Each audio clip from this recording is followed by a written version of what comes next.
Hi, I'm Wendy from Shiny Happy World, and this slithery snake pattern is the newest applique pattern in my shop. There's a link to purchase the pattern in the description below this video, but here I'm going to show you how to make it, and I'm going to show you a version with stripes, a version with a diamond back pattern, and a version without any kind of markings on it at all, where you can just use a really awesome fabric for the snake. Here's how to make him.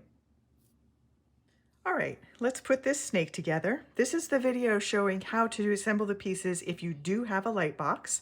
So first, a quick look at my setup. I've got my Lightbox on. I've got it turned up as bright as it'll go. I've got my placement guide. I'm going to do the version of the snake with the diamond pattern on his back. There's also a guide that has a striped pattern on the back, so pick whichever one you're doing. And then a clear silicone mat. So I've got all of my pieces prepped, so they are all cut out along the solid lines. And because I'm doing this with a Lightbox, I don't need to worry about any of these dotted line markings. They are just there for folks who are doing it without a Lightbox. So that means we are ready to go. So first, I'm going to peel off the paper backing.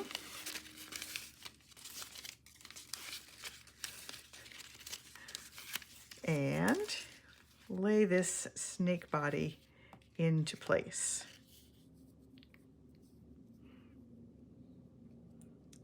All right, now I did not number the eye pieces because I forgot, and it actually doesn't really need it. It's the only oval pieces on here. Everything else is a diamond, and it doesn't, the two eyes are identical. So just pop the eyes into place and we will be done with those.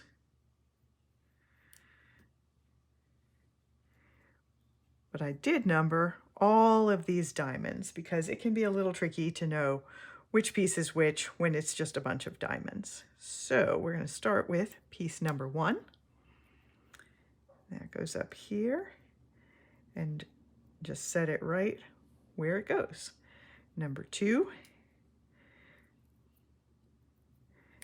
And if you're having trouble seeing these the lines for the placement, just push the fabric down on the snake until it makes contact with the layers below, and that'll make those lines show through much more clearly. Just the adhesive on the back of the fabric tends to make it curve up just a tiny little bit, which is just enough to sometimes make those lines not show through as clearly.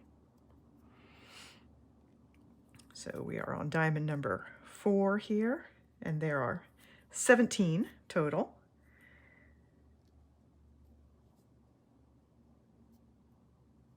Here we go. Number 5. So all of these fabrics I designed, and I designed them especially for applique. I love using these kind of tone-on-tone blenders for applique. This one, the snake, is from the Fox blenders, which is part of the Animal Kingdom collection, which is all different natural animal colors. So it's different shades of brown and gray, and then there's also some rusty foxy reds and some golden tawny kind of yellows that are that I call the lion blenders. That gives you an idea of the kind of shade of yellow.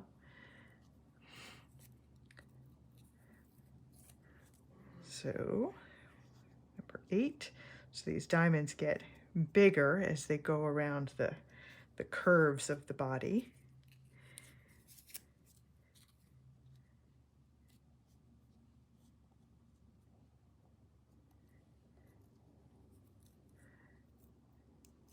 And this is a really fun pattern that you could really play with and make in fantasy colors. This one I tried to make somewhat realistic. There actually is a snake that's kind of reddish orange and has dark gray or dark brown or almost black diamonds on it. But some of the other ones I did are a little more fantasy colors. So this is just, we just keep laying these diamonds in place.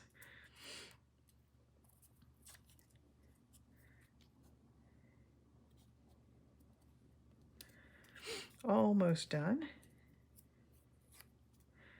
So the fabrics, the red one is a print I call Rows of Bowls. It's this scallop stripes, and I use it a lot. And then this one is called Circle in a Square. And I think it kind of looks like Lego blocks, but I'm not allowed to name fabric Lego because that is trademarked. So Circle in a Square it is. All right, so got all my diamonds positioned right where I want them. Now I'm going to lift this up very carefully, take it over to my ironing board and fuse all those pieces in place. Then I'll peel the snake up and stick it down on its finished quilt block. Get that fused in place, and then I'll do all of the outline stitching, and then I'll bring it back here and show you the finished snake and show you a couple of other color versions that I did. All right, so this is the finished snake. I've done all of the outline stitching. Now, I did the outline stitching the way I always do. I really like just a simple black straight stitch outline. But if you were trying to mimic a more realistic colored and a realistically colored snake, you might want to use some satin stitching on the edges of the stripes in particular. There are a lot of snakes that have a band of color, that have stripes of color on them, kind of wider stripes, but then those stripes are bordered by narrower stripes of a different color, and you could achieve that same look by using zigzag stitch or satin stitching, wide stitching along those edges, and it would give you that look. So this snake was inspired by an emerald boa, really just the color. Emerald boas do not have stripes, but I decided to give it kind of a tone-on-tone stripe by using two different blenders in the same hue, but I also have other versions. So here's a version that I did with no markings at all. So it's really just the snake piece and the two eyes. So super, super simple to do, and a really great one to use just any kind of a fabulous pattern. You could also use a striped fabric or a polka dotted fabric or really a flowered print fabric. Anything would be really, really fun with this. You've got a great space to showcase an interesting print on it. And I got one more version. So this is the diamond back version, and this is the one that I made most inspired by a particular snake. This is a Bushmaster snake, and they do come like mostly in reddish orange, and then their diamonds are usually either black or dark gray or dark brown.